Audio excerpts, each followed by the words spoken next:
Bu xalq ham o'zi aldanib qoldi bu narsaga. Bu hech narsa bostirib kirilib, buzish boshlandi. Xonadonim turibdi joyida. Hech qayerga tegingani yo'q.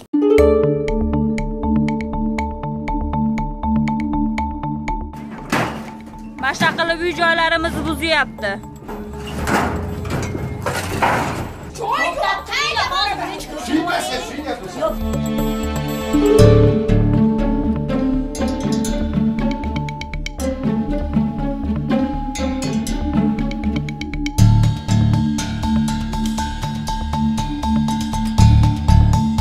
Bitta gap, davay uyini yig'ishtir, senga joy beriladi. 5 oydan keyin senlarga 2 xonali kotej quriladi. Bu xalq ham o'zi aldanib qoldi bu narsaga. Uyni baholaganda, boshqa bo'lganda biz ishonsak bo'lardi. Bu hech narsa bostirib kirilib, buzish boshlandi.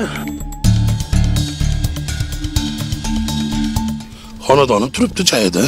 Hech qayerga tegingani yo'q, boshqa nima qilgani yo'q. Hammamiz bu hech qanaqa bir siyosatga bir qarshi chiqayotgan joyimiz yo'q. Prezidentimiz bu obod mahalla tashabbusini qo'llab-quvvatlaymiz. Hech qanaqa bir bizda bir norizoligimiz yo'q.